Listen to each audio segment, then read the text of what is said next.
हमें समझना होगा कि दुख कई स्तरों पर होता है। किसी के किसी करीबी की कहीं मौत हो तो उन्हें महसूस होगा, क्योंकि शरीर में एक तरह की प्रक्रिया होती है, क्योंकि आपके माता पिता ही इस शरीर का आधार हैं। आप में और उनमें यादों का एक बहुत गहरा संबंध है।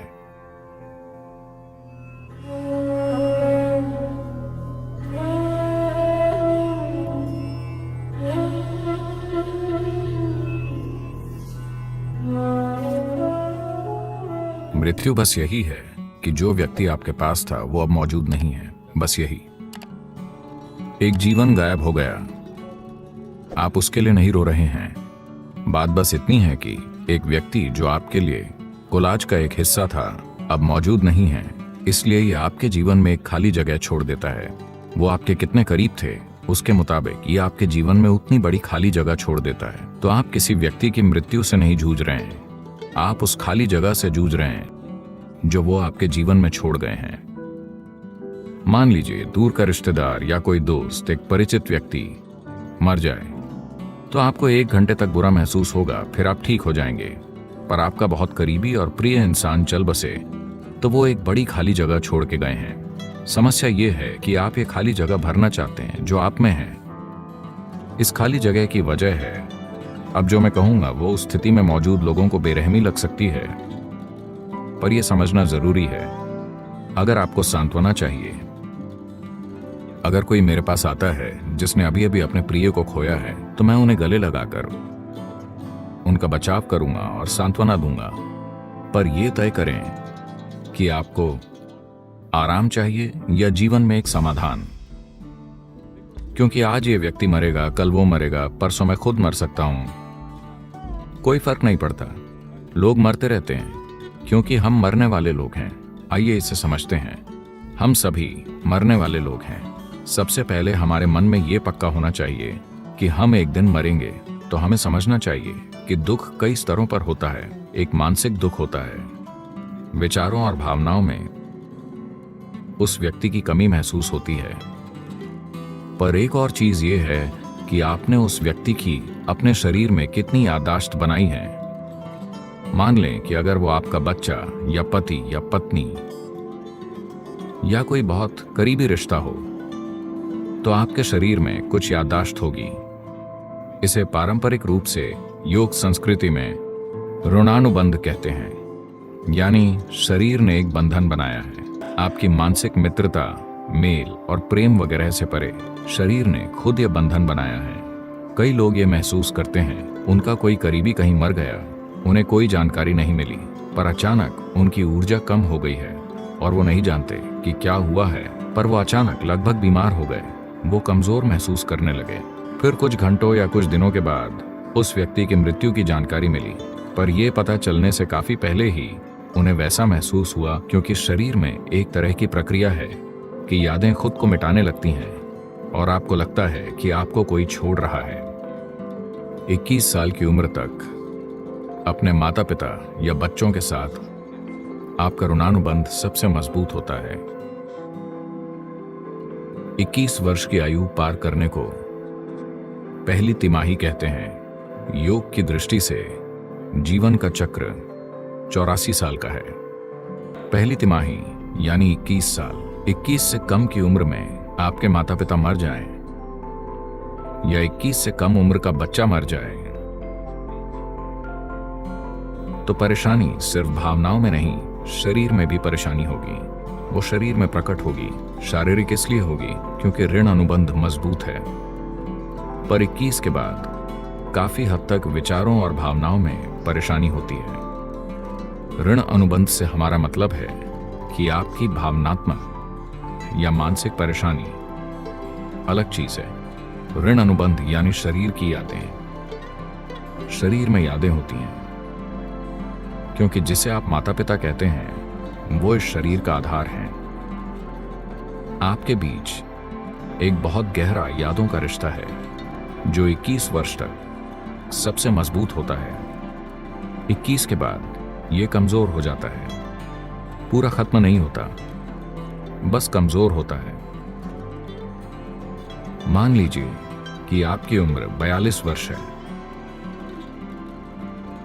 और आप एक पुरुष हैं, तो आप में तब भी काफी दर्द भरा ऋण अनुबंध होगा। पर अगर आपकी उम्र 42 साल है और आप महिला हैं, तो आपका ऋण अनुबंध ना के बराबर होगा। बिल्कुल गायब नहीं होगा, पर बहुत कम होगा। तो आपकी पीड़ा काफी हद तक भावनाओं और विचारों में होगी। अगर आप मानसिक और भावनात्मक रूप से संतुलित हैं, तो आप देखेंगे कि आप इसे आसानी से संभाल लेंगी, क्योंकि सिस्टम में शारीरिक उथल पुथल नहीं होगी। पर अगर उनका पति मर जाए, तो वो ऋण अनुबंध शारीरिक परेशानी देगा, क्योंकि वो अलग तरह का ऋण अनुबंध है। 7-7.5 साल से कम उम्र के बच्चों में ज्यादा ऋण अनुबंध नहीं होता। माता पिता में शायद बहुत अधिक ऋण अनुबंध हो, पर बच्चों में ज्यादा ऋण अनुबंध नहीं होता। वजह सिर्फ मानसिक नहीं है। 7.5 साल से कम के बच्चों को ज्यादा तकलीफ नहीं होती, शारीरिक उथल पुथल नहीं होती। देखभाल न हो तो परेशानी हो सकती है। अगर वैसी स्थितियां हो तो मैं इस चीज की गहराई में नहीं जाना चाहता, पर अगर किसी महिला की उम्र 42 से ज्यादा है और वो अपने माता पिता को खो दे, तभी इस संस्कृति में महिलाओं को कर्मकांड नहीं करने पड़ते। कर्मकांड मृतकों के लिए होते हैं, आप पर उनका ज्यादा असर नहीं होता।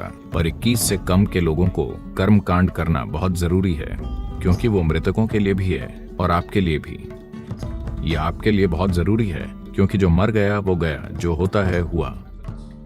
पर शायद आपके जीवन में उथल पुथल बनी रहे, क्योंकि एक भौतिक याददाश्त है जो आपको एक अलग स्तर पर पीड़ा देगी।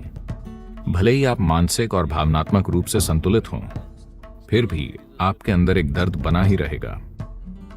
इसके लिए ऐसे योग अभ्यास हैं जिनसे आप शरीर को फिर से जीवंत कर सकते हैं। इसकी एक पूरी व्यवस्था है। हमने योग केंद्र में इसे बहुत जीवंत रखा है। जो लोग अपने प्रियजन को खो देते हैं, उनकी भौतिक याददाश्त को हम कुछ प्रक्रियाएं करके दूर करते हैं। शारीरिक याददाश्त दूर होने के बाद मानसिक पीड़ा को लोग काफी आसानी से संभाल पाते हैं। अगर आप शारीरिक रूप से कुछ कर ना पाए, तो मृतक के लिए कर्म और क्रिया कैसे करें? सबसे सरल चीज है 3 दिन की साधना करना, क्योंकि ये अपने अंदर की जा सकती है। एक उम्र के बाद ये काफी हद तक मृतकों के लिए ही होती है, पर आप में भी उनका एक तत्व है जो पूरी तरह नहीं जाता।